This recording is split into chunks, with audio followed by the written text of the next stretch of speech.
Welcome back to This American Ride podcast, where we talk about issues that affect you, the average American. Well, what's up? Welcome back to the show. Sitting here, I'm George. I'm here with Bert. We've got a very special guest in the studio today, Mr. Greg Sobosinski. Good to be with you. How you doing, Greg? So, Greg, I met Greg probably about a few weeks ago. And he is running for Congress for the 3rd Congressional District of New Jersey. Right. And sure enough, you knocked on my door. Yes. I've knocked on a lot of doors. Yeah, it's I have great appreciation for that, actually.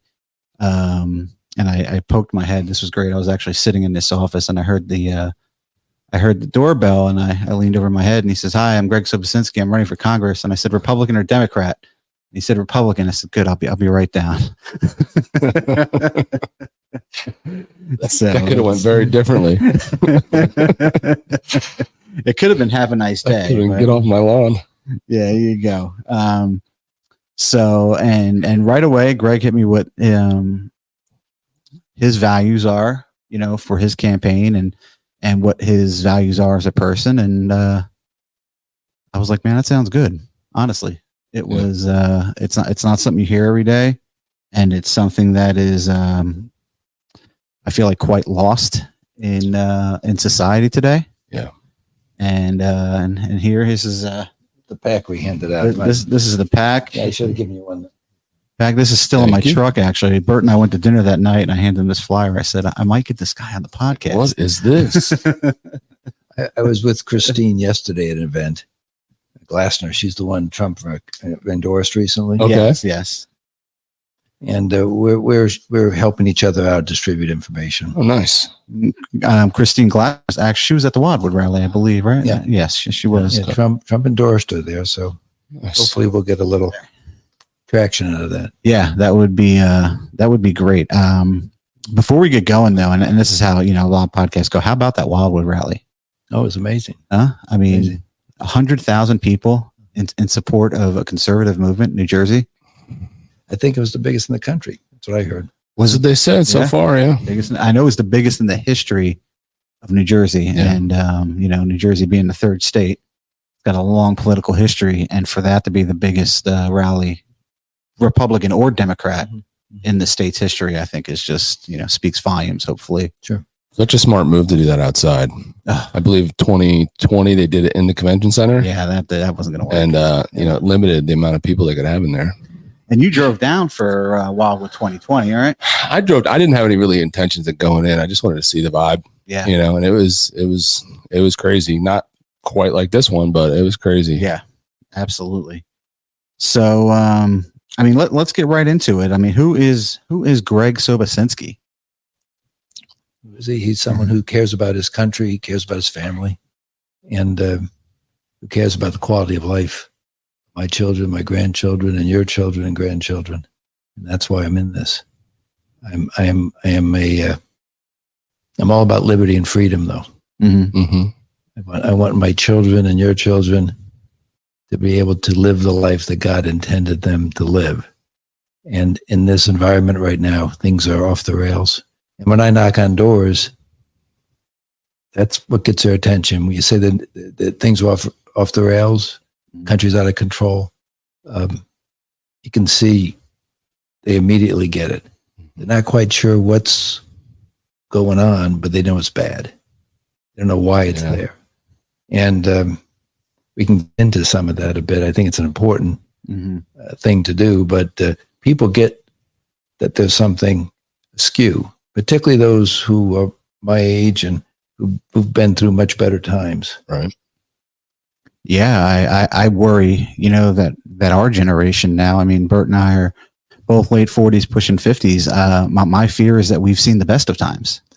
That is my fear. I think the nation currently is in decline. I don't think you can argue against that.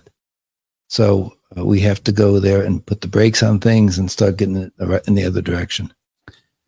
One of the things that you noted is family values. One of the core values on your website is the family unit. One of the things we have discussed often on this podcast is over the past 2 generations, how America's involved with the 2 working parents. And like we're seeing what I think is a lot of the effects of that now 2 or 3 generations later. And just the breakdown of the family unit. No, it's great observation. Yeah. I mean, I concur. I mean, I have 8 children. I've raised them 30. I've been here 38 years in this district. I've been in 3 different townships, raised 8 children. My oldest is 33, just my first grandchild. My youngest is a junior at Lehigh. But I was very fortunate, and my wife and I worked very hard so that she could stay home for most of the formative years with them. And I can tell you that made a huge difference. Yeah. I currently have, they've all done, certainly in the ways of the world, have well. I think they're good people too. We broke the record at Bishop Eustace, which is a parochial school nearby. It's run by the Palatines. Yeah, we broke the record. There was 7 through there before. We got 8 through. 8 through private school, parochial school. I'm still paying for it. But it served them well. We didn't go through the government system. That's another thing we can talk about a bit. What's going on in the schools, and particularly in this state, particularly against the person I'll be running against, the Democrat side, Conaway. Yeah. But I'll go where you like, but that's certainly an issue. And we stayed out of that from the beginning, even though my wife currently, though, actually teaches at Lenape. Okay. So we see both sides of it. Yeah, it's got to be tough. My neighbor's a teacher, and they're a conservative family as well, and it's I feel like it's got to be tough to be a conservative teacher in today's environment. Yeah, but we need them. We need them desperately. We do. But parochial school, man, that's you graduated from parochial school as well, right? I went to grammar school. Grammar school. I did through because it was too far away. I grew up in North Jersey. Okay. Where about? Since 4th grade. I always like to say I was in Illinois for 3 years. I was born in Cheyenne, Wyoming, and I'm most proud of that because I think deep down I wish I'd stayed there. So what was you? Where in North Jersey? Basking Ridge. Okay. All right. It's a lot different town when I grew up. It's really become quite expensive. Basically all executives live there now, though. My sister bought the home from my parents, and my brother-in-law, they still live in the house I grew up in. Oh, that's very cool. So you were born in Wyoming, but you've been here for almost 40 years, right? Right. My father moved out to Chicago. My mom and my father moved out to Chicago when I was in 1st grade. Okay. 1st grade. We lived there 3-4 years, and I moved in at 4th grade on. I was in New Jersey. Very good. My dad traveled. My brother was born in Beaumont, Texas. My sister was born in Colorado. My other brother was he was in the oil business. Okay. Oil refining.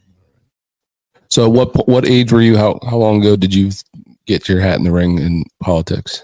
Quite a while. Yeah. I've been fighting the party here in Burlington County for decades. Okay. I was a county committee member years ago, and I challenged the party well over 20 years ago to open the system up, which now with the line being busted, we were after that for years ago. They have a real convention, and they're still not doing that, but the line's gone. But I challenged the chairman. He tried to replace my wife and I in our committee seats. He actually had the mayor of Evesham, Gus Tamburo, and his wife change parties to run against, because they lived in my little county committee district. He wanted me off the committee because I was causing too much of a ruckus. And we beat him. We beat him in a race. But then I ran for freeholder too. Not so much I wanted to be a freeholder, but I wanted the party to give another option to the county committee. To the county committee. So I've been taking on the party for years. And I think that's the crux in Burlington in particular of some of the problems we've had. Yeah, it's I feel like, and having grown up in Burlington County, and I mean, you moved away for a short period as well, but having grown up in Burlington County and then moving away for a lot of my adult life and now coming back, it's a very different place than it was. The congestion, the population, the way some of the towns have evolved is very different than it was for what it is today. Yeah. I mean, we have, I feel like some towns that have just shrunk to nothing, are definitely not thriving. And then other towns, like you see towns like Indian Mills, Chemung here, Old Indian Mills and Tabernacle, where I feel like they're much more populated, than they were. As people move in from North Jersey, people move in from Philadelphia, it's a very different, what's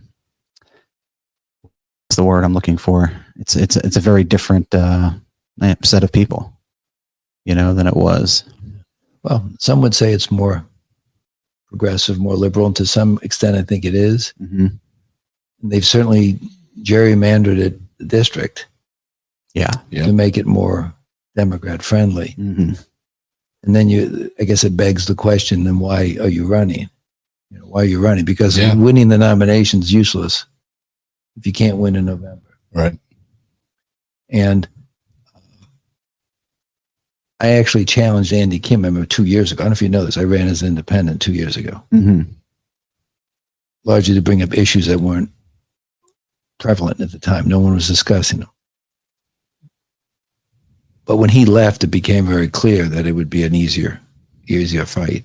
I think Conaway is going to be the nominee for the Democrats, and he's beatable. I think he's very beatable for certainly what he's done to the schools and some of the policies he's had and pushed legislatively. He's gone through a lot of stuff legislatively, but hasn't gotten a lot done. But before we get to Conway, let's talk about redistricting. Mm-hmm. They basically, a few years ago, from what I can put together, they sacrificed Tom Malinowski for Gottfeld, Kim, and the third seat. Mm-hmm. So they had 4 districts. They redistrict 3 of those districts in favor of Democratic votes. This is not the same district, that John Runyon won. That who was before Runyon? It was MacArthur was the one. Saxton. Yeah, Saxton. Saxton was before that. Yep. It's not the same district that those guys raced in. No. So what do you like? How is that whole Monmouth County area that they added? Like, is that the part that you think that throws it off balance? They think so. Yeah. But I have some pretty good, certainly in the primary, but you're talking about the general election. Yeah, election. It's going to be more challenging. Yeah. Monmouth side obviously is more Republican. Mm-hmm. But I think on balance, looking at the county on balance, and if you look at the numbers, particularly given the number of unaffiliated voters still, which is a third of the electorate, that's where we can pull in people who recognize that we're having issues as a country. Yeah. And I still believe most people, certainly the ones that I've talked with, believe much of what we believe, even though they may not call themselves conservatives or Republicans. Yeah. They won't agree with me on everything, but I think most things. What are those things? Get devotion to faith, love their family, and they cherish their freedom. Maybe not the same way we do, but they understand where we're coming from. I think they're leaning our way in a big way. I think this primary is actually going to be more difficult than the general. I don't disagree with you. There's 4 of you running. 5 of you. 5. 4. Is it 4 now? 4. And one has obviously not disclosed any funding. Last I could check. They're on that ballot. If you want to just look at that, yeah. And 2 are reasonably well funded, it seems, for a primary campaign. But when you look at where that money came from, most of it came from themselves. Oh, yeah. They wrote checks to their own campaign. One in the neighborhood of $80,000, one in the neighborhood of $60,000 to their own campaign. Yeah.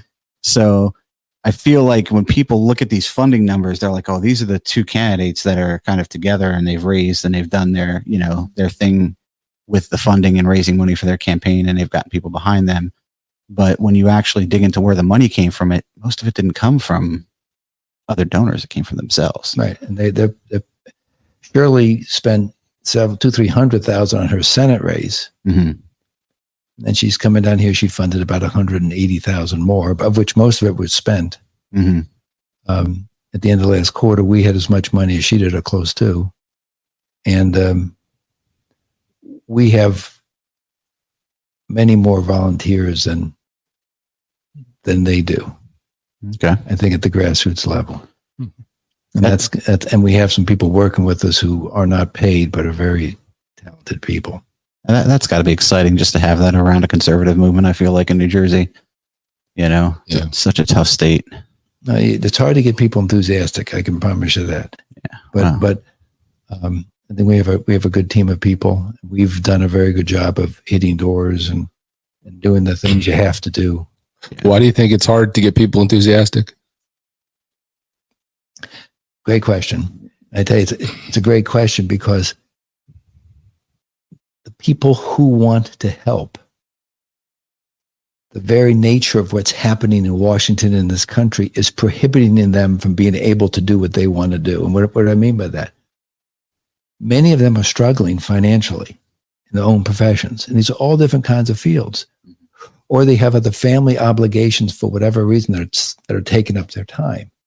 I can't tell you, people who worked on my independent campaign, I mean, they've had tragic accidents in the family. And it's almost as if you got a question, how is this all happening at one time?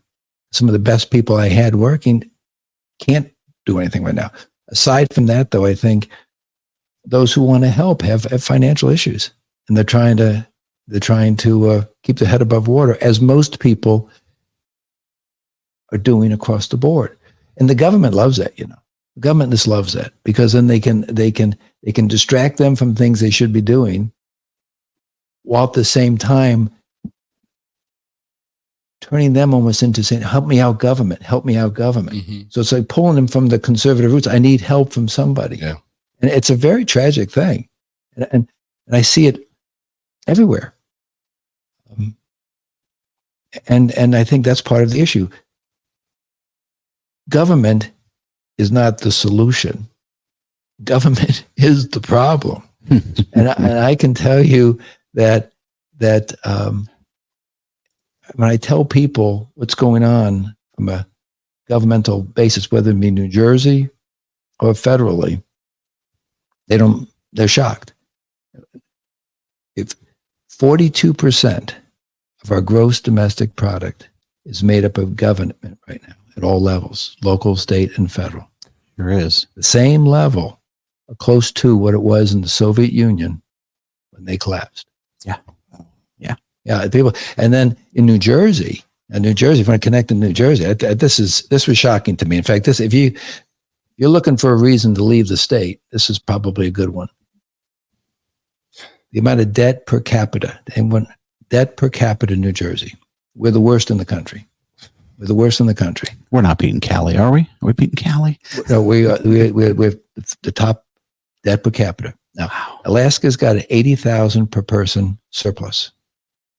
Tennessee, Wyoming, North Dakota, those are 4 of the top 5. Then it goes right down.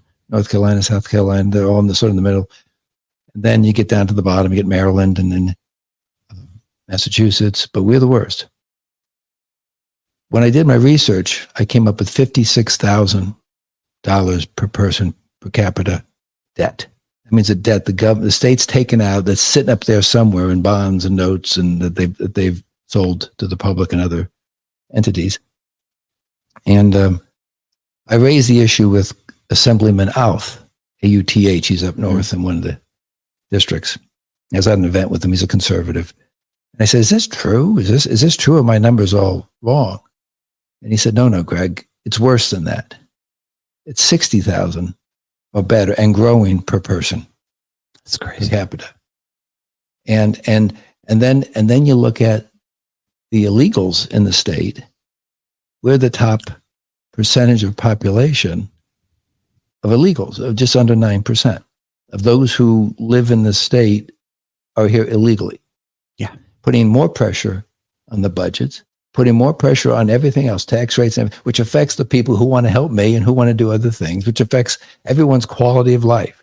So the quality of life is deteriorating in New Jersey as well as across the country because of this monstrosity of a government. that we have at all levels. And no one seems to be, people said to me, well, Greg, what do you expect to be able to do about this? Well, first of all, people have to understand the problem. And I don't, for whatever reason, they haven't tried hard enough, either in Washington or locally, the state. I don't know what our representatives do, Republican or Democrat, in terms of just communicating the gravity of the problem in the state. I think it's enormous. It's it's gotten so much worse. In the mid to early 2000s, New Jersey we were never at the top of the list because, we're next to, places like New York, but we had 22 Fortune 500 companies headquartered here in New Jersey. And Murphy has dwindled that down to 15. I didn't know that. It's a staggering thing because it's made New Jersey, and that's all tax revenue, right? That's all tax revenue. Nabisco and Fair Lawn, that's gone. That's tax revenue. Where did they go? I don't. They just packed up. I think I don't know if that went to. Some of Nabisco went to Mexico. I'm not sure if it was that actual, like what they did there went to Mexico or not. But they did leave New Jersey, and a huge piece of tax revenue for like a town like Fair Lawn. And what's replacing that money? Those corporations. We don't have the environment here in New Jersey where corporations are coming back and setting up and creating jobs. I'm very fearful, and that would seem to be a very easy solution. Make it lower the business taxes, invite companies back in there, and it just doesn't seem to. It's as if they want. Again, they want the government to control what goes on. And we've become slaves. I tell people this, and they don't seem to quite get it. It's like the proverbial frog, in the water, where the government at all levels is turning up the heat. Right. And people don't really understand how much they're taking from them. But we've become slaves to a tyrannical government. I use that phrase. People say, isn't that a little bit harsh? Isn't it a bit extreme? Isn't that radical? Yeah. I say, no, not at all. I mean, if you look at how much of our labor we actually own, how much of our labor do we own? We own less of our labor today than did medieval serfs or 19th century slaves on a southern plantation, because they were only required to give 30% to the landholder or the slaveholder. We give far more than that in state tax, local tax, federal tax, excise tax, gas tax, road. I mean, it just goes on, and property tax. It just goes on and on. And you can't continue this pace. It's just, but see, the middle class is getting squeezed, and then you see what they've done in terms of trying to bail this out and make this cook for a long time. The Federal Reserve, that's a separate topic. I don't know if I want to go there, but that's something very dear to my heart to go after, because it's a bad thing. And I don't think most people get what the Fed's all about, but that's a separate discussion. Okay. And they have no option now in terms of the interest rates. This is what I'm getting to. If they lowered interest rates, inflation's going to take off beyond what it is now. If they tighten them, they have to pay more on their bonds, and it's going to hurt us even more. It's going to even grow more dramatically, the debt, and they'll have more trouble refinancing the bonds, but they're having trouble doing it right now. People don't understand that. They're having trouble refinancing their bonds. So both at the state level, we're out of control, and the federal level out of control. And this isn't going to continue forever. No. That's why the people are buying gold and silver and things like that. Yeah, it's we're back to keeping cash in the house and cash on hand. I mean, it is. The cash is not going to be worth anything. That's the problem. Yeah, well, I guess that's the other issue. Right? Well, that's it's the fiat dollars, and they're going to it's a big issue, and I don't understand. Having a private bank, the Fed's a private bank. Why do we have a private bank run our money supply? But why? Yeah. It's a simple question, but no one seems to be able to answer it. And so that's an issue that even the congressman, no one brings the things up that I will bring up when I go to Washington. When some of the guys I admire, I think I could work with them in getting these same things brought to the fore, who are fighting these other silly battles. And I think these other silly battles are fighting down there. They're important battles, but they're distractions from the bigger problems. Yeah. I mean, the fact that they have to get involved on what they're doing to Trump, this pulls everybody away from the focus on the problems in the government. Yeah. That are hurting the average voter. And I can, if you want to talk about the districts some more, I can get into door knocking experiences I've had. So it's an interesting district because we have towns like in Monmouth County where the average home income is like 170,000, and then you're looking at towns like Pemberton, Browns Mills, Beverly, Willingboro, where you're looking at sub 70 into the 60,000 type of family incomes. And I mean, I look at those numbers and I'm looking at what we're spending on groceries here for kind of now 3 people that my mom's here, what I spend on gas. If I go visit family, the turnpike is like $30. Where do you go? Up and back to Bergen County. Go out. Yeah. Really? Yeah. Turnpike's like $14 really? Each way. It's people don't even, and that's the part of government in the state that people they don't even realize the money funnel, because they created this Easy Pass and everybody's like, oh, this is great. We don't have to wait in line. But now you don't have to hand cash to a toll person. So it doesn't hurt as much. Yeah. Every time you go through it's like out of sight, out of mind. Well, see, that's a tax. It's a tax. They can just tweak it up. But think about the inflation tax. I mean, all the things I'm talking about before don't even take into consideration inflation, which is an insidious tax, absolute insidious tax, and that affects the ones at the bottom of the income ladder by far the most. Yeah. And I can tell you in supermarkets, I actually shop. I like shopping because I learn a lot by shopping. I like talking to people. I have friends there. I know the checkout people, but I can learn a lot by looking at the prices. I can learn a lot by talking to the people in the store. I can learn a lot by watching people make decisions. And you can see things impacting how they make the decisions, what they buy. I mean, I just think it's tragic. I think absolutely tragic what's being done to the lower strata and even into the middle strata of the country. Oh, it's well into the middle strata, because I will tell you, for the first time, like, we would go usually to a supermarket out of convenience more than out of price a lot historically. But for the first time in the past 2 months, my wife is driving to Aldi because they have the best prices. I mean, by far the best prices. So it's, I mean, we love to support Murphy's. It's locally, obviously, but again, they're expensive, and ShopRite's getting a little crazy. But your opponent, so Conaway, likes to think he addresses inflation. I'd like to get your take on this, because he says he supports the Shrinkflation Reduction Act of 2024. That's on his websites, which will basically prohibits corporations from deceptively decreasing the size of their products without lowering the price. No. I can see your blood pressure going up. It's like, we talk about this a lot. Oh, that was the old Biden commercial. Wasn't that in the Super Bowl? That commercial about how there's, less cookies in the bag or less chips in the bag, shrinkflation. Look, that's part of what I'm talking about in terms of this general freedom. The government's jumping in everywhere, thinking they're the nanny for everybody. Yep. They have to be the guy. They have to be the nanny and take care of it. People can't really think for themselves. They're going to handle it, like with your stoves and your light bulbs and your cars, and it just goes on and on. Like, where do they get that power? Even constitutional. I mean, these are all constitutional issues that should be fought on almost a constitutional basis. Some of the crap that they put, it's overreach. But it'll be the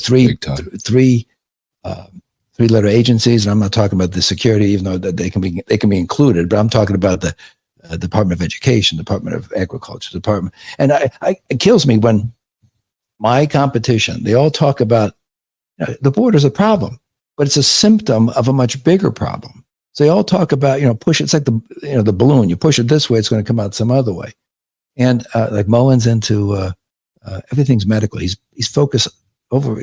Medical is important, but it's not the only thing we have going on. I mean, frankly, the government should be getting out of that area too. Then Shirley's strong in immigration. That's her thing. She gets paid to get people in under asylum claims.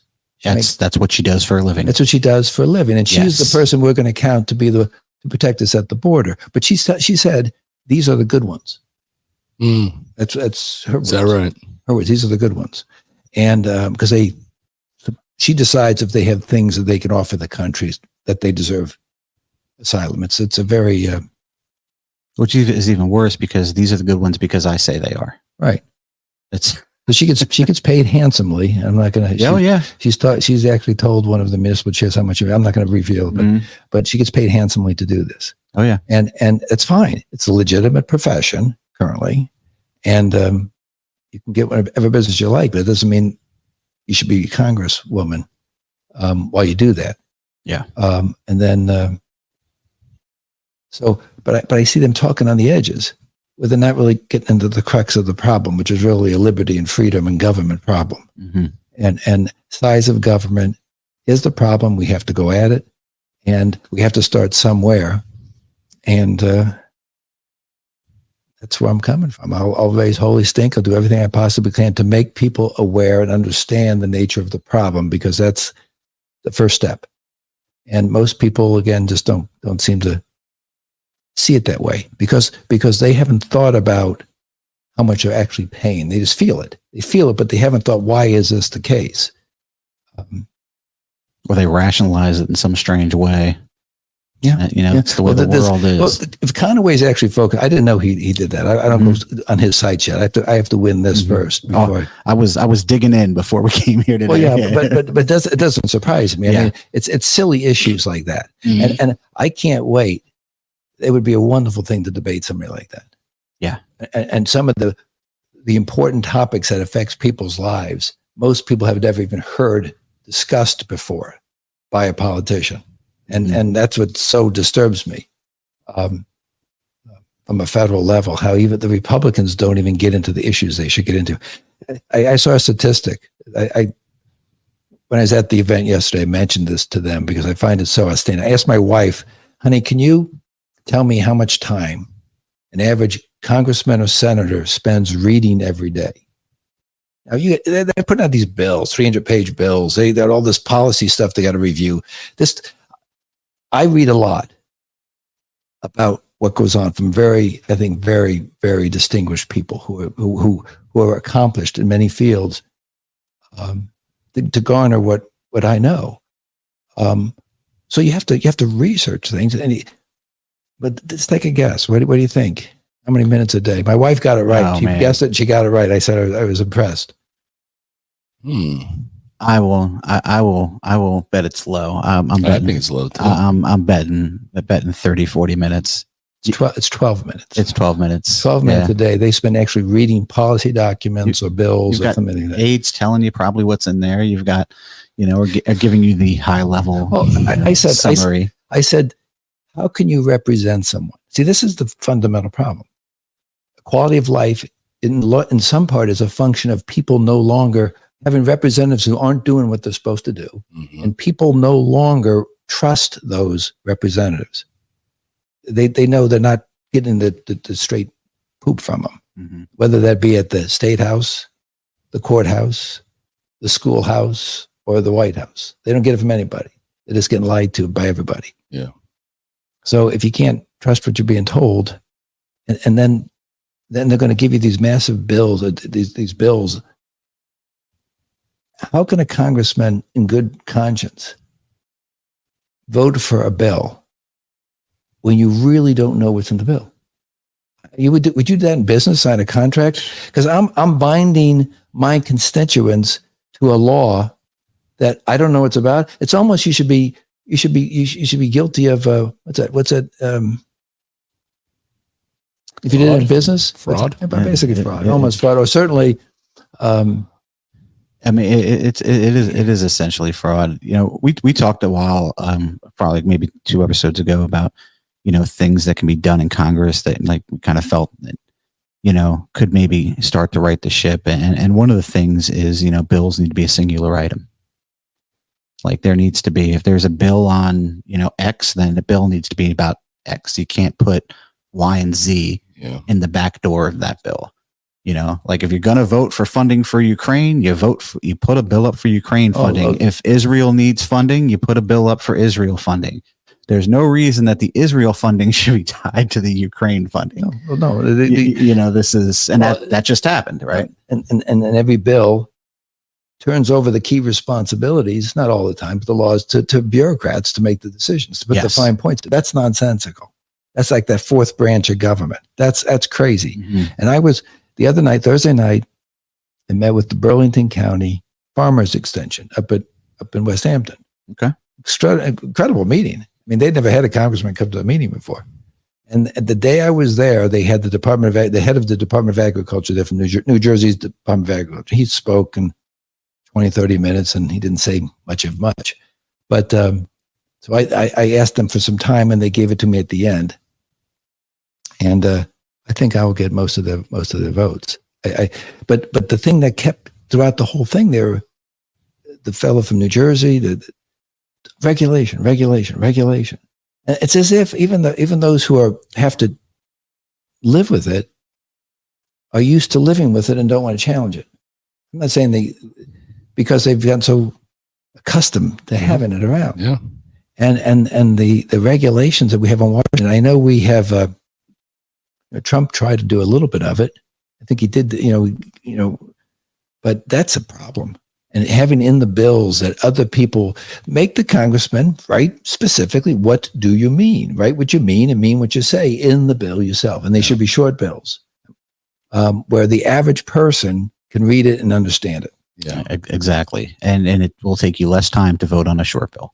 Yeah. As it will to be, to vote. And one of the other things that we talked about, which was, I believe, on your website as well, is about having interest overseas. Oh, like there's no reason. There's no reason for a congressman to have business in Europe. They're not the people you represent. No. You're representing, a district somewhere in the United States of America. Well, you're not a diplomat. You're not. Yeah. I have to tell people I'm not going to Washington to enrich myself, and I will stay with all that. First of all, I'm going to keep my securities licenses, so I'm not going to be doing any trading. They do trading all the time. All the time. But because they only have to report it 45 days after the trade. Now that's the house rules. 45 days you have to report your trade you made for, but by that point you've made all kinds of money. You've made millions. One congressman, Republican congressman from it was Oklahoma, bought options. He must have bought options because he couldn't have bought it with cash. He must have bought options because it was a levered, made $40 million on a trade or a series of trades regarding a company that makes the valves that measure lead in water, which they've mandated across the country. Water companies have to have these valves that measure the amount of lead in there. Well, the company that makes them probably was only one in the country. He bought options. And he was in charge of the bill? I don't know. I just know he made $40 million is what the estimate was. Yeah, it's and that's outrageous. That's unconscionable. And you can't have a government continue when you have people within the government doing that sort of thing. You can't.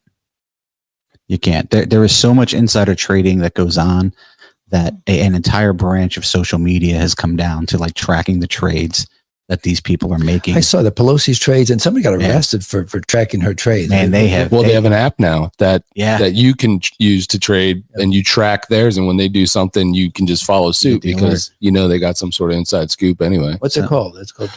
My son brought that up, and it's funny too when the young kids, my sons included, my children, they start making some money, and they start seeing it being taxed the way how it's called autopilot. Autopilot. Okay. Mm-hmm. They begin to be more conscious of taxations, and all that. I mean, it's a very good thing. I've said this: if I ever get a chance to go in front of the South Jersey Chamber of Commerce, which get the primary, we'll go in front of them. They always invite the two candidates in to ask the businesses themselves. First of all, why did you agree, or why do you even fight the fact that you're a tax collector?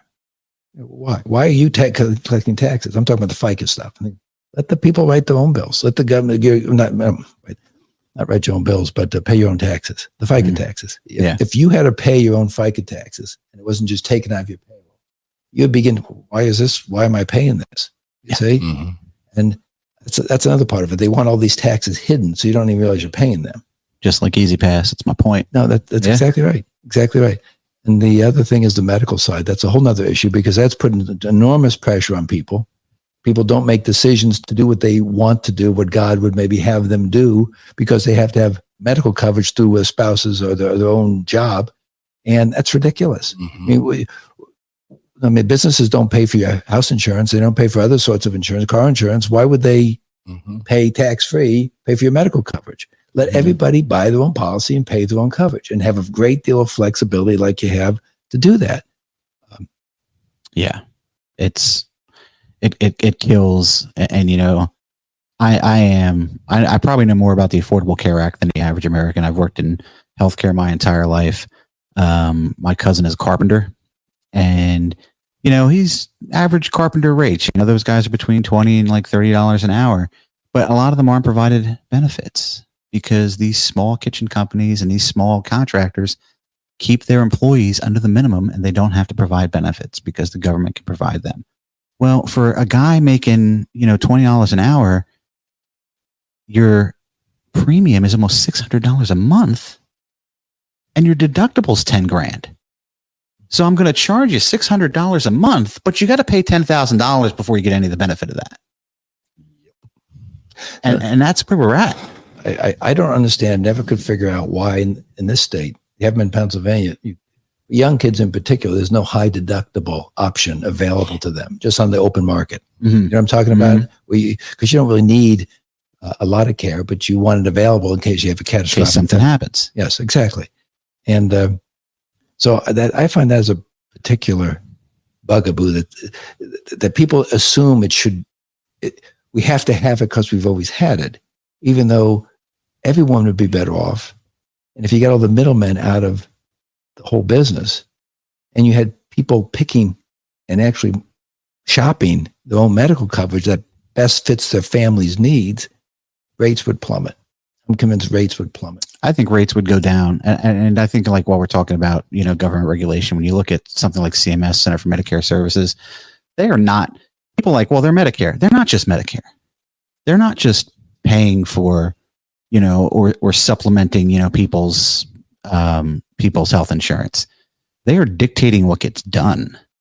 You know, we have in the Affordable Care Act, most people don't know this, but the reason healthcare workers need to get things like vaccines and flu shots is because if 70%, 75% of the employees of a hospital are not vaccinated, the federal government will cut their CMS funding. Part of the power that was given to them via the Affordable Care Act. So it's much more, you know, the control is just insane. And I was a little disappointed that we didn't get rid of that when Trump was in office. I really, that was a big disappointment. That's my one kind of like my one thing with Trump. I feel like if there was a second 4 years, hopefully maybe that would have gotten tackled, but I really would have liked to have seen that, you know, just stripped of the millions of pages that are in it that nobody has read, that, you know, that the carpenter you're talking about, was a carpenter you're talking about? Now, it's even worse than that, because what they have to pay to Obamacare. Yeah. I don't know if they actually get it. They have to go above certain thresholds still on their tax return. Oh, yeah. Before that's even deductible. Now, if you work for a company, the company deducts $1 from their taxable income.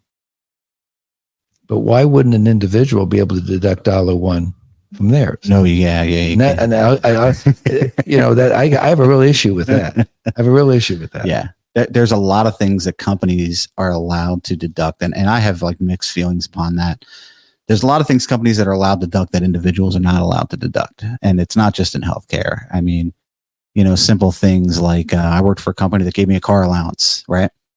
They gave me a car allowance that didn't necessarily suit the level of inflation or the price of gas or the price of a car, the wear and tear of a car. They didn't, but they gave me just enough car allowance that I couldn't claim any of it. But they were writing all that off. You know, so you're, as the individual, you were just stuck. No, I know. And it's so many things. It's not just healthcare. No, so the question is, where do you even start? If the congressman goes to Washington, where do you start? Where do you start? Yeah. By the time you get up to speed, 2 years are up. You'll be, you know, that's an issue. That's a problem, because you have to start raising money immediately, almost for your next cycle. And you have to stay in touch with all your people, all your donors, it's like you're constantly. It's a tough job. Well, I don't think it's a tough job for everybody, because I think that there are some people that are just in districts that are never going to go any other way. Like Chris Smith.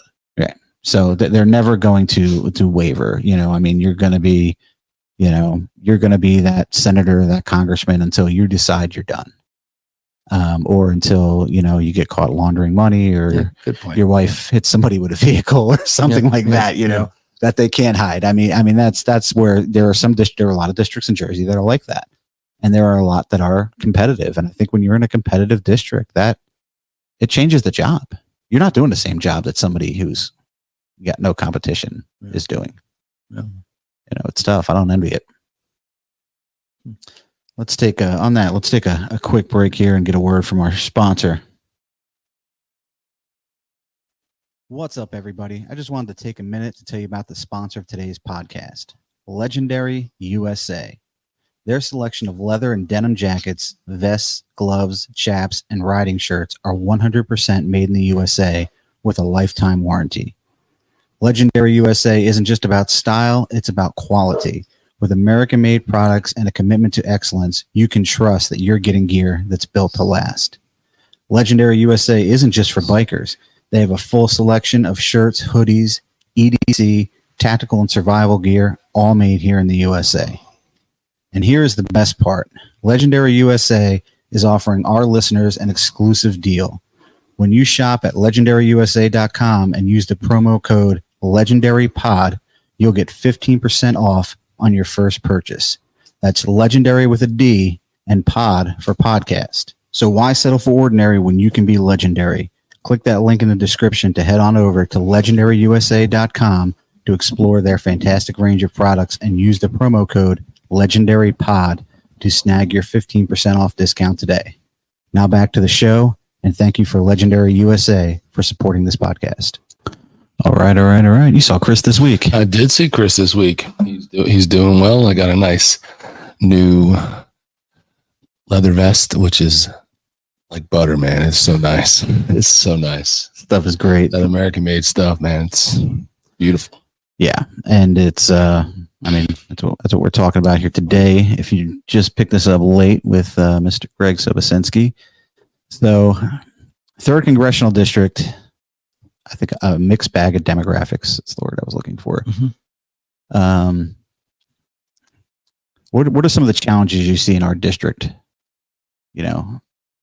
As we as if you get the chance to head to Washington, what are some of the biggest challenges you think?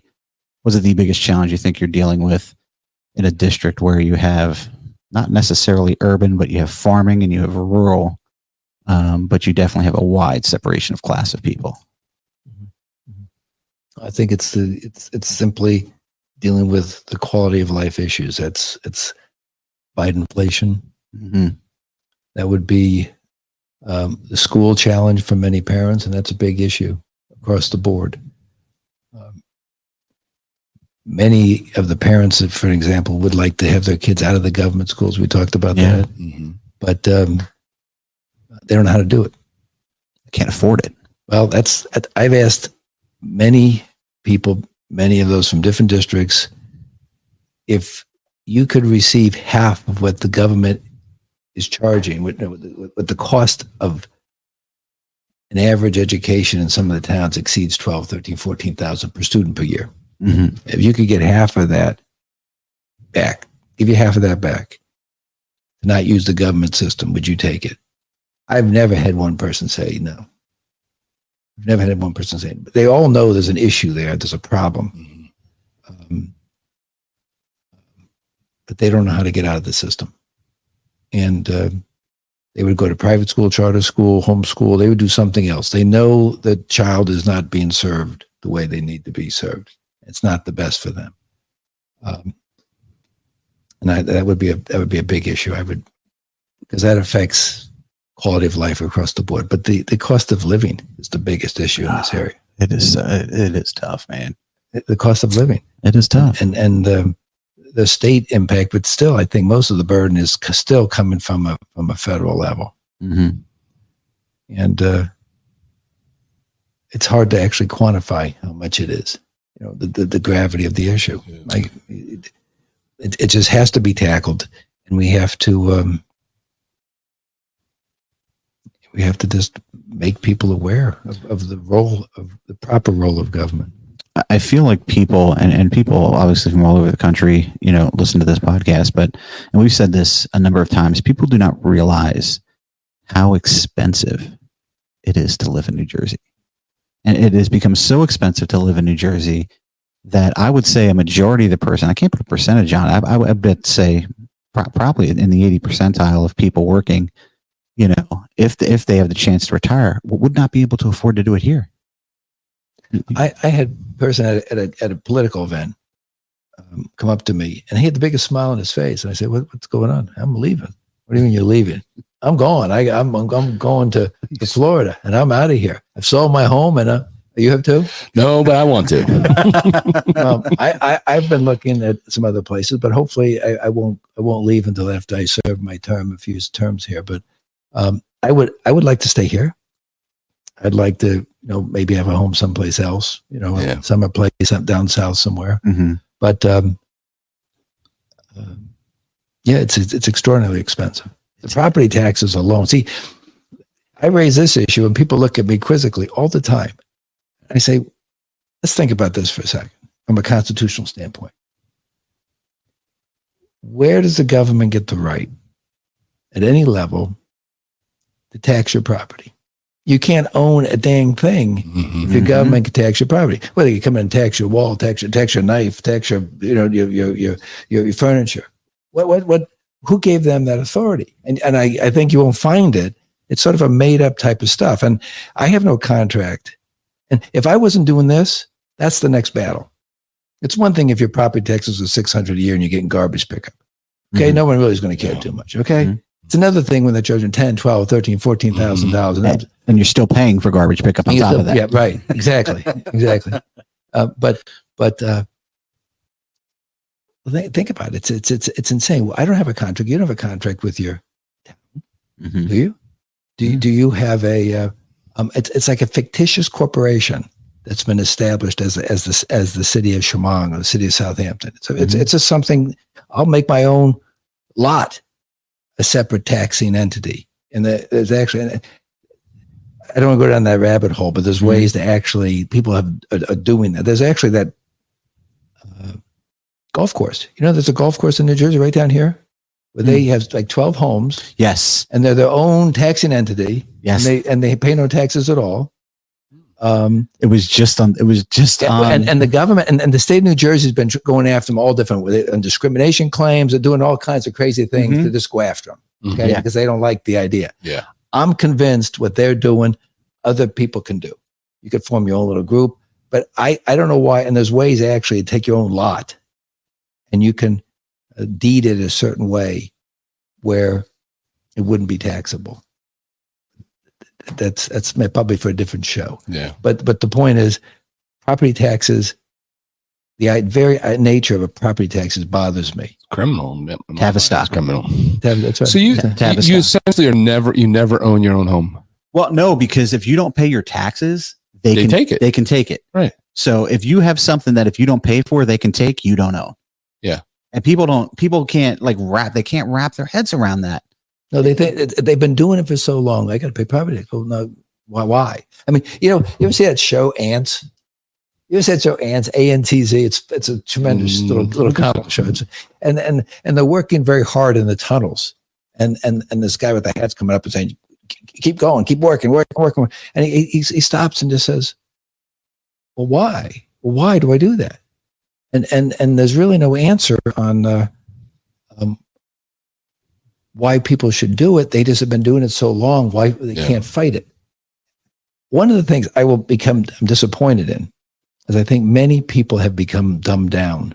Oh yeah. Oh, of course. And that disturbs me. I think the government's but its policies sometimes make them dumbed down. And then also, but the very idea that they can't study what's going on because they're so busy running to stay alive and in place, they don't read or educate themselves about any issues. But I find that very disturbing when I go around and people just are not up to speed. They just know there's something problematic, but they're not sure what it is. Now, how did you find knocking on doors? Did you find people were kind of with the issues? Did you find people were surprised that they had a That's my congressman? point. That's my point. They're surprised I'm there. Yeah. And they like that. But they also get the fact that we're off the rails, and they're not sure how to define that.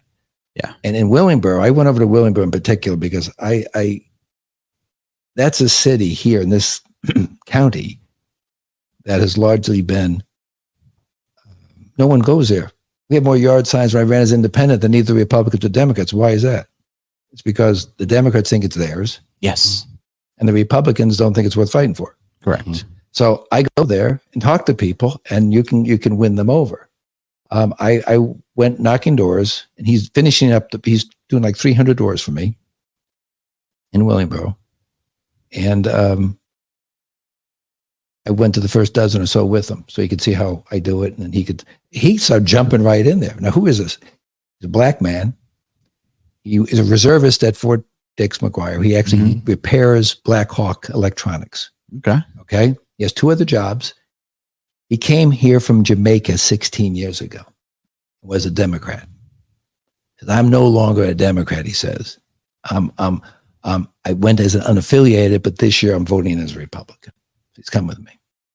He's voting for me.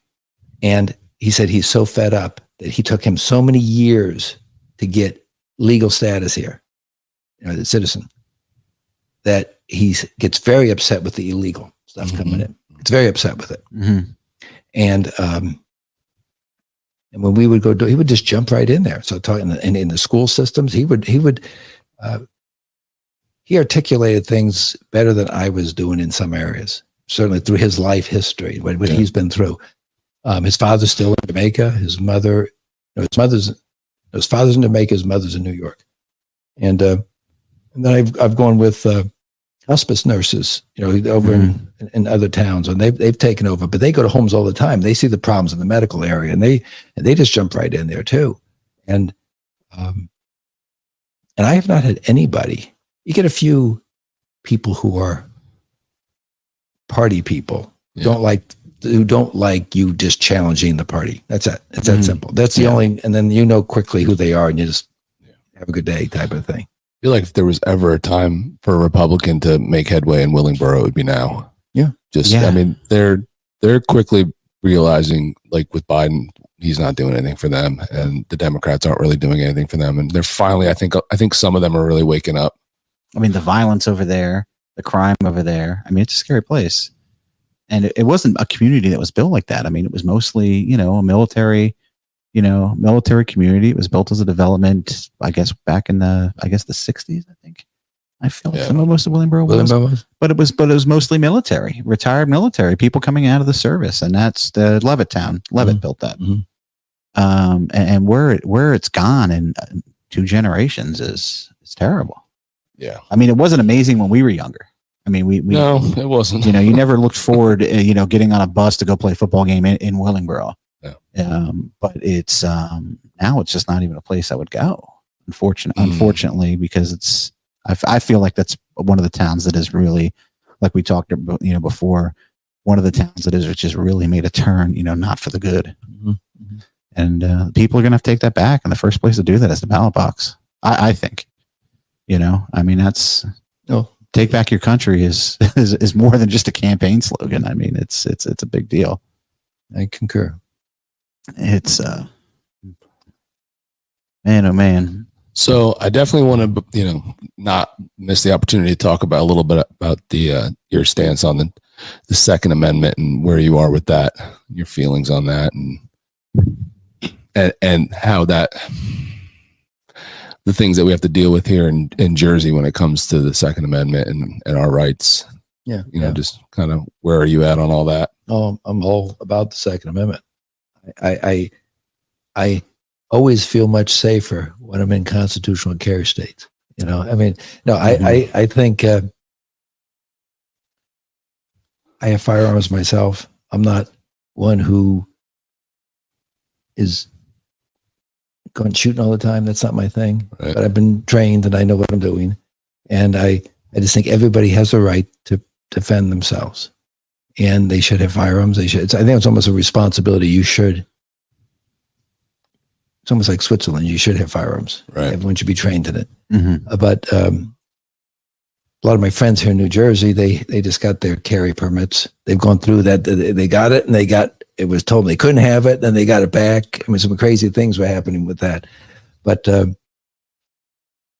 answer your question, I'm all about Second Amendment. I don't know any part of the Second Amendment that I have a problem with. And some of the crap that they did with the suppressors and the bump stocks, all that, again, the authority given to the agencies, the AFT, ATF, is ridiculous. It's a crazy thing. My favorite, conversation when I get in conversation with somebody who's very anti-2A is, well, you shouldn't be able to own military grade assault weapons and this and that. And I was like, well, the Republicans outlawed assault weapons. A guy named Reagan, he did it. There was an assault weapon ban. It was not written by the Democrats. It was written by Republicans. So if you want to stand in the party puddle, understand where you're standing. I said, and the other thing, if you want to challenge it and talk about the grade of weapons, why don't you write me down that on a, piece of paper with a quill and ink and send it by horseback? Because when the colonists stood up to the British Army, it was musket on musket. It was equal on equal. It wasn't long rifle, wasn't it? It was long rifle, which wasn't a musket. It wasn't right. It was long rifles. Those are they called the riflemen at the time. Yeah, and there was much less separation between technology then. Between a force that was fighting for their liberty and an oppressing force than there ever would be now. I got in a debate with Kim on this in Leisure Town 2 years ago when all the candidates were there. I debated Kim more than Bob did at the time, Republican. Mm-hmm. I was like Bob's pit bull out there. I wasn't going after Bob, and I was going after Kim because Kim was the one we had to beat. Not that was that was the game plan. Somebody beat Kim. Yeah.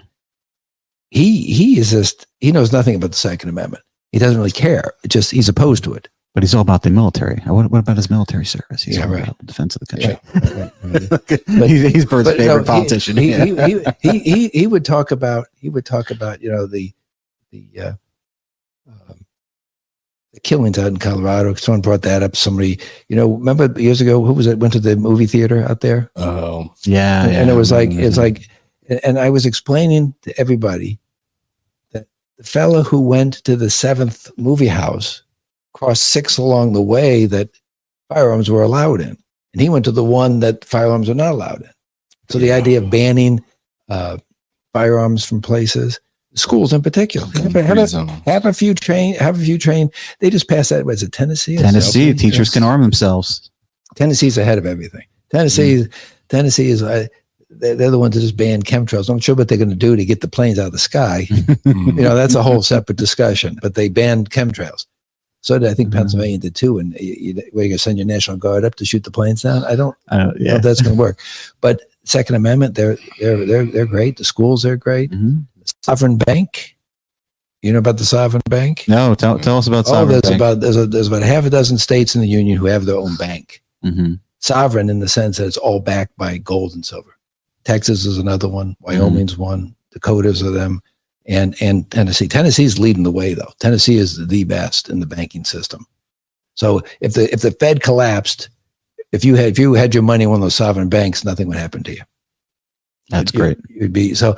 New Jersey, we have no plans to do anything like it ever. People aren't even aware of that's going on. Texas for a long time could just unplug if they had to, from the United States. Well, I mean, they'll tell you their grid is not connected to they were the only state that people realize this, that their grid is not connected to the national grid. They have no intention of ever connecting to the national grid. I mean, they keep a lot of things separate. It's funny talking about banking. I mean, we touched on the Federal Reserve. I feel like I know enough about the Federal Reserve. Well, I know enough about the Federal Reserve to know they were not going to lower interest rates this last round. Well, for the reasons I just mentioned before, they have no share. They're between a rock and a hard place. Yes, they can do nothing at this point. Yeah, so they're like a neutered entity, still getting their commission for every dollar they print. That's another thing. Like 2 cents per every dollar they print. Do they really? They have stolen. If you want a story, you want a good show, I mean, when Catherine Austin Fitz is on my board of advisors. Look, she runs the Solari.com, and she was the assistant director at HUD. She has found with a professor at Boston University that the Federal Reserve, about 22 trillion they've identified has been funneled through the entity. They're stolen from the American people and going out throughout the world. And so why do you think the governments all in the world want Federal Reserve systems in every country? Who doesn't have Federal Reserves? There's only a few countries that don't have Federal Reserves. Who's one of the biggest that doesn't have a Federal Reserve system of any kind? Probably China, I would assume, right? It's Russia. Is it Russia? It's Russia. And that's one of the reasons they hate Putin so much. It's one of the reasons they hate Putin so much. That's why he's leading the BRICS movement. Is that part of it? Yeah. Part of it. And the whole Ukraine it's another separate discussion, but it's sort of tied. It's sort of tied to this. But the Federal Reserve is they're involved in everything bad going on in the finance industry. I mean, they're just the fact that no one's fighting them except some libertarians, and they fight them all the time, disturbs me greatly. Even guys like Tom Massey, who I admire a lot, I would probably be with him and some of the Freedom Caucus folks if I were down there. I'd like to have a Liberty Caucus because I think they're slightly, But Tom Massey, Jordan, Green, Bob Good, those folks, but none of them really are going after the Fed because, frankly, it's a complicated topic. An average person can't understand it. And you go home, that's my issue. But they don't understand how it impacts the daily person. It runs our lives. Yeah. So why would we ever? What's it say in the Constitution about who should mint coinage and manage coinage? It's right there. The Treasury, and it's gold and silver coinage. So we're so far away from the Constitution sometimes. And it's just to me, it just breaks my heart. And you had asked that question before about some of the books and that I read, and one I'm reading for a second time is 1776. Anybody read that? The David McCullough piece? It's a Pulitzer Prize winning book. No, I feel like I have to put it on the list. You have to. It's a tremendous read, but it's not a difficult read. But it's a really well done book, and you can learn a lot about the insights of what they went through when they were fighting the British and the sacrifices that they made. And it's extraordinary to me what they did and how upset they became over such simple taxes. 2%. Yeah, well, the T tax, and then you had the Stamp Act. These were little things, but they weren't big percent. They don't touch the inflation that we're seeing now. They don't touch anything that we're seeing now. Let's talk about this for a second. There's a tremendous article. I would tell you, your listeners should really read LouRockwell.com. LouRockwell.com. It's the best. I find it the best site out there for intellectual discussion about important topics, not silly talk. These are guys, men and women who are really the best in their fields. And LEW Rockwell, it's all one together.com. But there's an article this weekend. It's a weekend edition by David Stockman. It's extraordinary. David Stockman. You remember David Stockman? He was a congressman. He was the Reagan's Office of Management and Budget director. Okay. And he talks about the whole idea of foreign intervention and what it's cost this country just in terms of disability costs. It's extraordinary. The guy's brilliant. But we're spending right now $400 billion a year just on disability for about 5 million people for the Gulf Wars and Vietnam. Still. Oh yeah. Wow. 400 billion. That's you know what Russia spends per year on its entire defense budget? Not that. 72 billion. Okay. So we spend an extra almost trillion on top of that in the year-to-year expenditures. And they say, well, I'm big for defense. We need to increase the defense budget. No. We need to decrease the defense budget, and we need to refocus where we're spending our energies. I didn't mention 3 of my sons. Did I mention this? Yeah, are commissioned officers in the U.S. Armed Forces right now. I have one who's a lieutenant in the Coast Guard in Singapore, who inspects military and U.S. flag military ships and commercial ships. I have one in Italy, Ranger trained infantry officer, and I have one in Fort Dix. My point is, why do we have these bases all around the world to begin with? Okay, if I 600, it's estimated at least 600, as many as 800 foreign bases, depending on how you classify a base. Yeah. 600 to 800 foreign bases. Okay. Why? Why do we spend that kind of money on this stuff?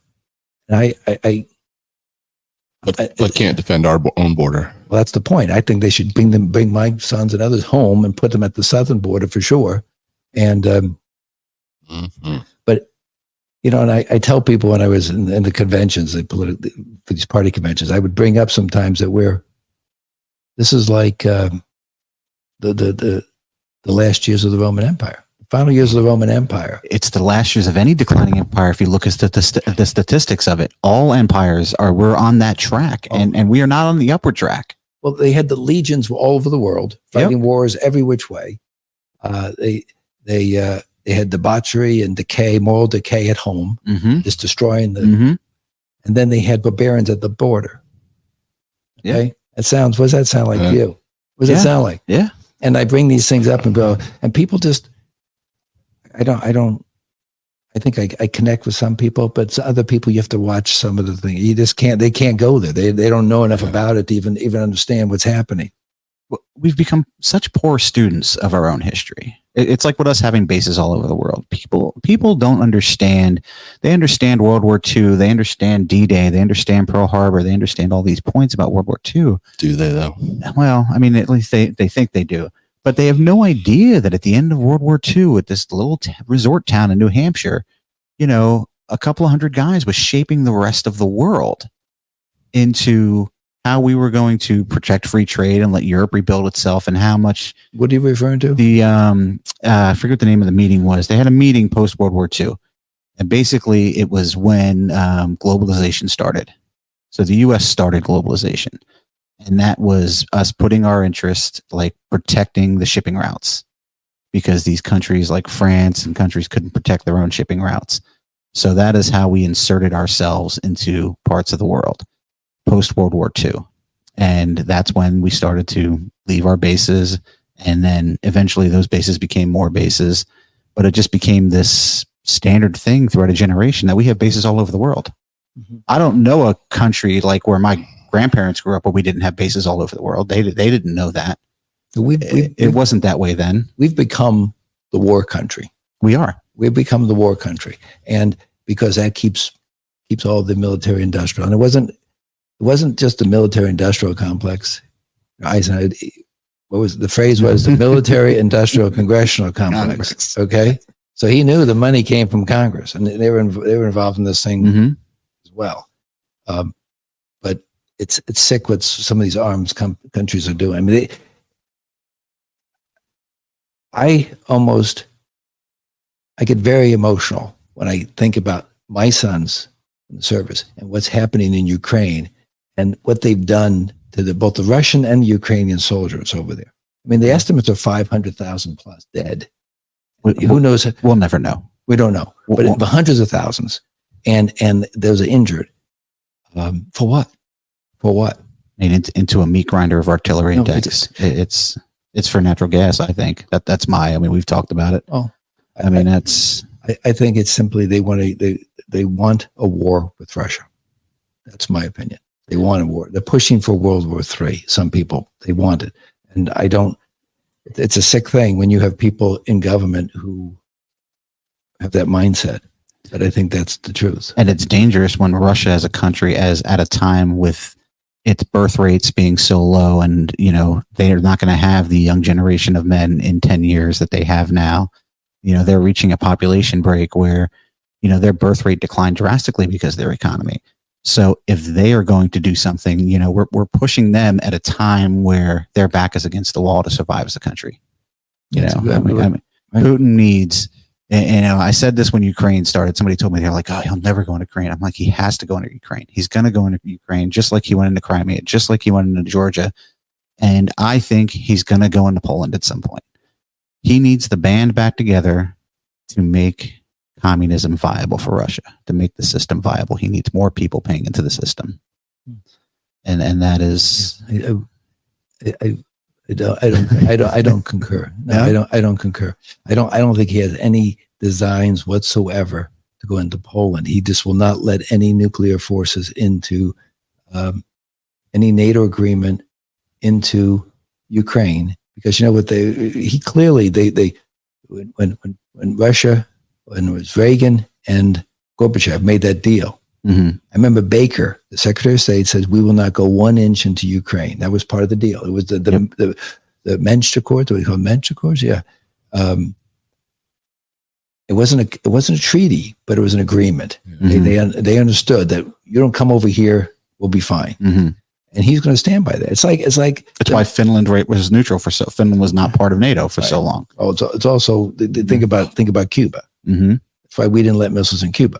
Mm-hmm. That was you got to draw a line there. That was a line. He's drawn the line in Ukraine, mm-hmm. and they keep threatening this, and so he feels compelled to go in and protect the Russian-speaking people of Crimea, and then the next, and then Mm-hmm. the Luhansk and the Donbass area, because they were bombing them. The Western Ukrainians, the Azov Nazis were bombing them. They were going after the Russian-speaking people, and it started in 2014.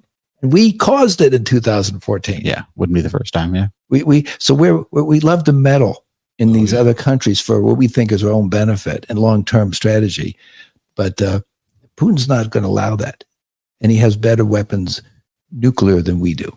I mean, I'm convinced of that. You are not the first person to tell me that. And I mean, I can't say who the other person is, but that person, the other person told me that was actually, you know, he worked on the nuclear side of the military, who is now since retired, who I met through another friend, but he said, we are not on the upper hand of that. No. We are not. He knows that if push comes to shove, they could take us out, I believe, faster than we could take them out. Yeah. And the very idea that he's not using that kind of stuff against us, that he's sitting back, he just wants, I believe Putin, I don't know if he's a nice guy, but I believe by his actions and by history, what's going on, Trump is right. You can work, you don't have to like the guy, but you can find areas that are mutually advantageous. They want trade, they want the best for their people. You know, I mean, we had 40 biological laboratories in Eastern Ukraine. Yeah. We've admitted to that. Yeah. We admitted to it. Okay. And I asked my brother-in-law, it's funny, my brother-in-law, who is in the State Department, he's since retired. I knew he's very progressive. Mm-hmm. I knew I had him. And he said, listen, what's going on? What's going on in these biological laboratories? He goes, well, it's really, Greg, it's very simple. It's really like a jobs program. I mean, think about that. I mean, that's I said, I mean, you just shake your head and walk away. You can't, it's not even worth a discussion. But so he went methodically up and down the east and destroyed all of them. Now he's moving west far enough. I think he's pushing far enough west so they'll finally come to terms and say, you know, we wanted to settle it. He's not going to give up the land though now. The land he's got now, he's not going to give up. No, anybody who thinks that anybody who thinks that land is going to ever go back to Ukraine just doesn't understand the region. And Ukraine can't take the land back. We can give them all the money we want. They don't have the people to take it back. No, it's a very sad thing. But no, they're done. Done in the sense that the war is essentially over, for all practical purposes. Mm-hmm. From a territorial standpoint, unless it goes for Kyiv, and really for a military standpoint, the key, and even the money we recently gave to them, the 62 billion, 68 billion, that's a joke, because we don't have the ability to make those weapons 6 months to a year before they even get the weapons made to go over there. That's what people don't understand. No, it's not. You can't just give them money all of a sudden they got weapons. It doesn't work that. Mm-hmm. And Russia's going to keep pushing, and they're 24 hours a day they're making armaments in Russia. I mean, they're pumping out stuff like crazy, and their technology is quite good. The 72 billion they do spend, they spend it very well. You know, we waste it. We throw ours all over the place and waste it. Yeah.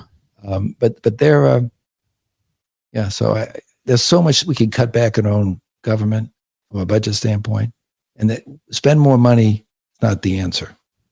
Spend it the right way. I think special operations, special forces. Yeah, I think we should have much more special forces, special operation groups, that can go in special assignments. But we don't need more fleets that are targets.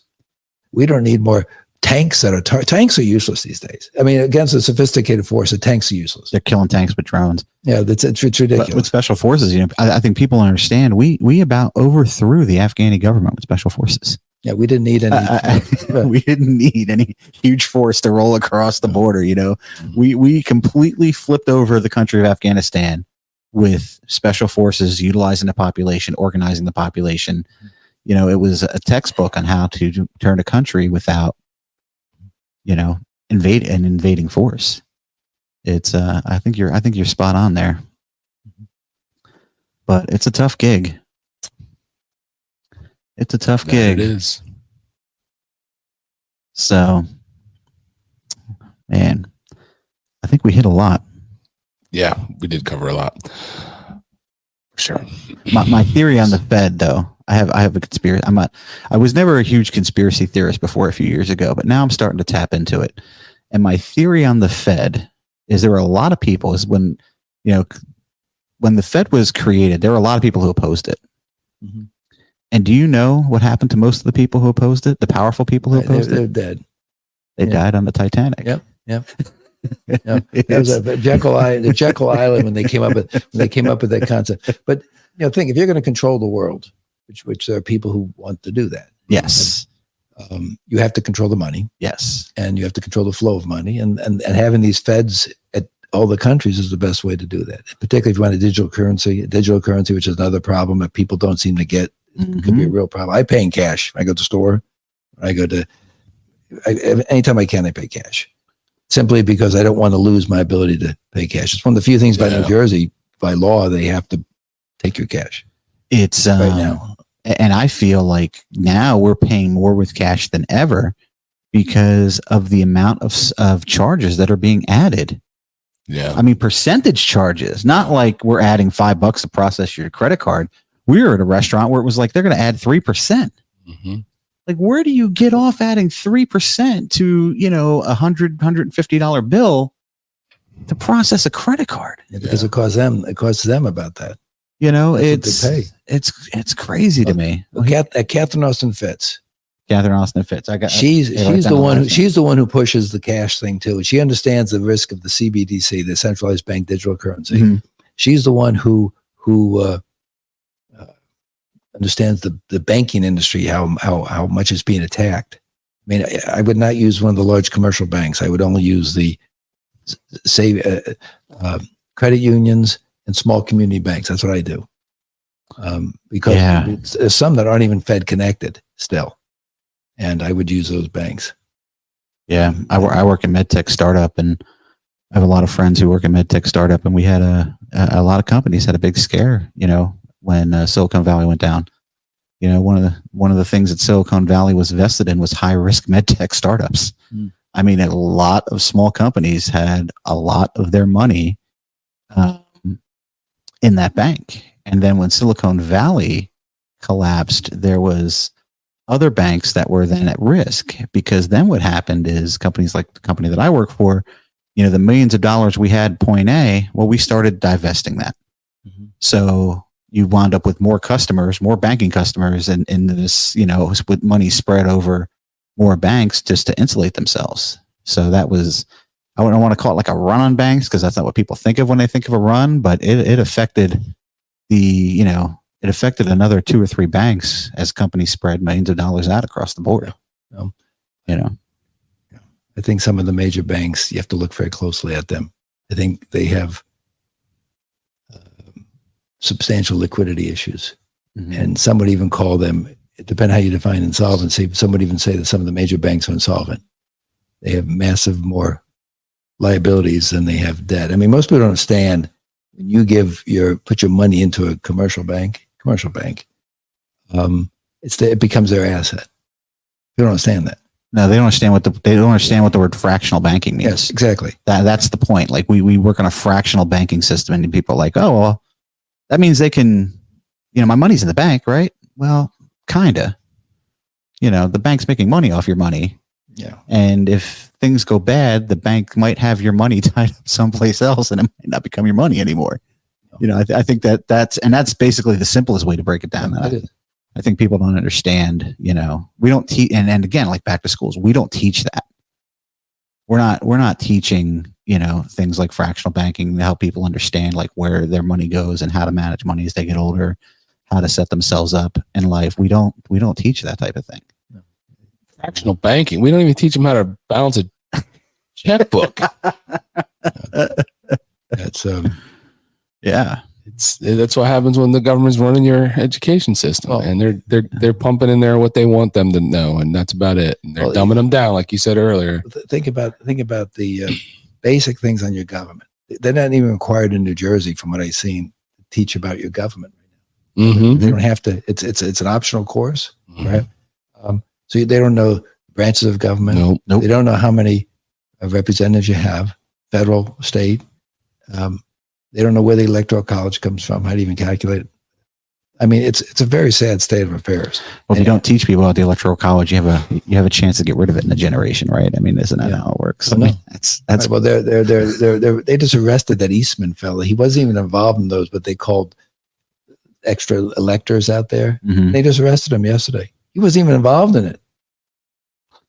It's I mean, this is see, again, the dumbing down. If people really knew what their government were doing, many of them would be pissed off, but they're not. They don't understand it, and I think the media plays into all that big time. Yeah. Oh, absolutely. yeah. Well, Well, you're doing a good job at least getting it out to your audience. I mean, that helps. All these the podcasts and the.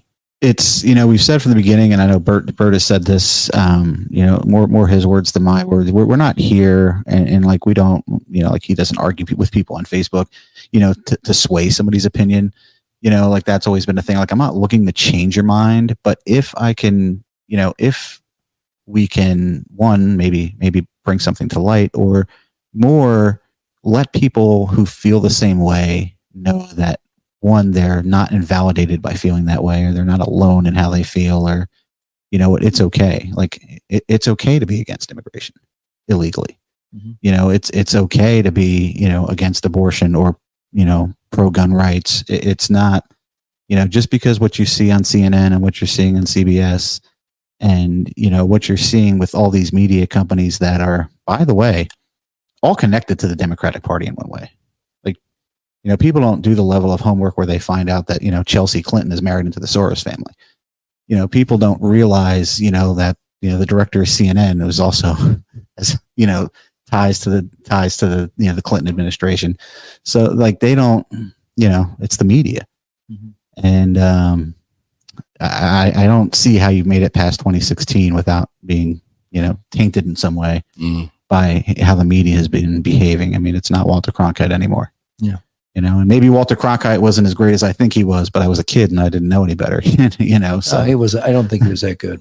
I lived it. I really don't. No, but that's true. Right. So I don't know. Only in hindsight do you realize how poor they really were. I mean, that's with politicians the same way. And you talked about politicians. I look back and politicians who I admired, when I understand what they really did, I sort of, I ruled the day when they were doing what they were doing, when they were claiming it was a good thing. Reagan included. Reagan had a lot of questionable. Reagan had a lot of ups. He had a lot of downs. That's I right. mean, he did a lot of things that I agree with. His global policy, he's going to be. He left a legacy of bringing down the Berlin Wall, but then he also went after unions on a level that I feel like no president had before him. Mm-hmm. So it's. I think there were a lot of ups and downs, and I mean, granted, we were younger, but I know that my parents under Reagan were doing much better than they were younger under Carter. Yeah, Reagan America was much better for them than Carter America was. I remember the Carter days. I was there. Yeah, so that I know, and I was an independent probably up until I realized what Bill Clinton did in his administration, and then from Affordable Care Act, like there was no point never, like I have no business ever going back. I mean, they tainted an entire way of life for the American people with that. And they steamrolled it through like nobody's business. And, when it comes to, the whole back and forth over abortion and how people got so upset when, Roe v. Wade came back to the Supreme Court, they could have steamrolled abortion through as a constitutional amendment. They could have chose to do that for the people, but instead they chose to make millions of dollars, make CMS bigger, take control of the hospitals, make the doctor the small guy, who is the small business guy. People don't realize that doctors are actually small business owners, and take the power away from them, give it to the hospitals.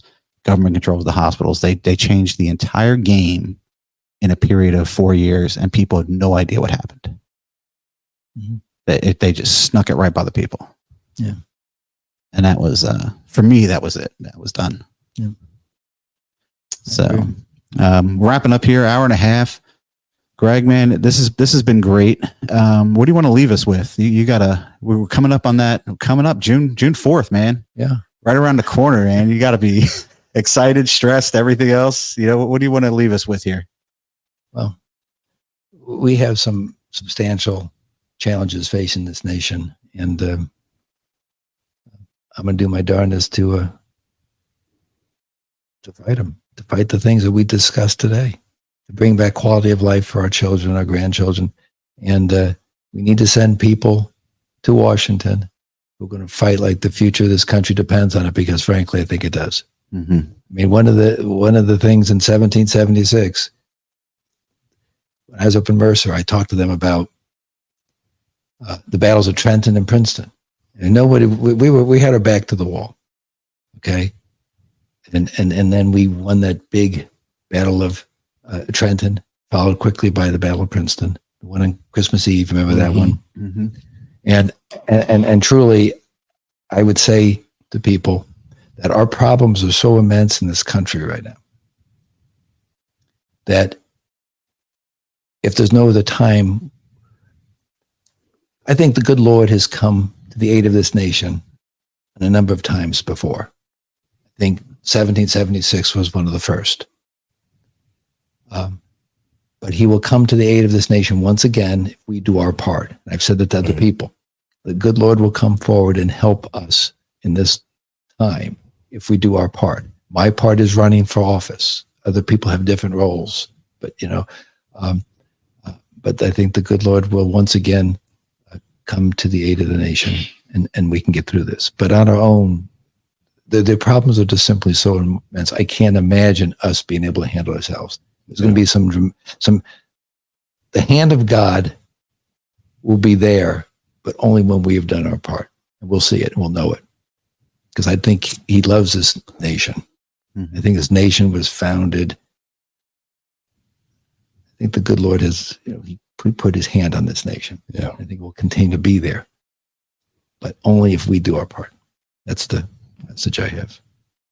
And if you're listening and you're confused about what your part is, register to vote and vote your values. Or if you want more than that, I'll leave a link down below to everything for Greg Sobosinski. Get involved, volunteer, help knock on some doors, pick up some phones. It's a new generation. These guys, they need help managing their social media. That's for sure. You do not even need to leave your house to help these folks. And that's where it starts. I mean, when we started this podcast, we said, get involved, and it starts at the grassroots, and it starts like in your local town. It starts at your school board. It starts at your town level. And, guys like Greg here, this is where it starts. Yeah. Yeah. We all get fixated on the big elections, the presidential, mm-hmm. the DC stuff, but it's so important to know what's going on in your own community, get involved in it, and at least take a few minutes to do a little bit of research and then get out to the polls and vote. It's so crucial, man. People, everybody complains, but then so many people don't go out and, do the bare minimum of just your civic duty to go vote, Yeah. So I definitely urge everybody to do a little bit of research. If you're in, our area and you're in this district, check out Greg's website, see a little bit more about what he's about, and just make sure you're registered and get out there and do your part. Yeah. And I know we talked about it, and hopefully I know you may be very busy come July. Hope so. You may be very busy come July, but we would love to have you at the Moose Lodge on Wood Lane Road in Mount Holly. We have an event, and I'm going to be honest, we don't know how many people we have coming. It could be a couple of hundred. It could be 2,000. we don't know. Yeah, it's going to be a good turnout. I've got faith. But we are raising money for Tunnel Towers, and for those people who, serve our community and have served their country and, have paid the ultimate sacrifice or have been wounded in some way, that they now need help. And also link below will be that link. And July 13th, man, it's coming around the corner. It's how many days away? I think we're under 60 now. I know we're 55, under 60. something like that. It's coming up quick, man. It's coming up real quick. Still a lot to do. So that's where we're at. And listen, thank you for taking the time. Thank you for having me. And votesobo.com, right? That's votesobo.com. We will have it linked below. Absolutely. I'm so glad I picked up the phone when I was in Lowe's buying my Blackstone this weekend. That was yeah. Both. Thank you. Yeah, and best of luck to you, man. Hope it goes your way. But we'll be out there voting. Good. It's tough. Thank you. All right. Absolutely. Thanks for being here. All right. And listen, thanks for listening to the podcast. You made it this far. This was a good one. I know you got more than you expected because I had no idea. I had no idea how this was going to go, and this is much more awesome than I thought it would be. It's this was great. And subscribe on YouTube. Make sure you follow us on Apple. Leave us a rating. votesobo.com. And follow Mr. Sobosinski on Twitter. I know you're on Twitter, and I think you're on Instagram. I think those links are on your main website. So follow him there, give him a share. And as we always say, all this stuff starts, with spreading the word one person at a time. And that's all you can do. That's it. See you on the next one. All right. Later. Peace. Bye-bye.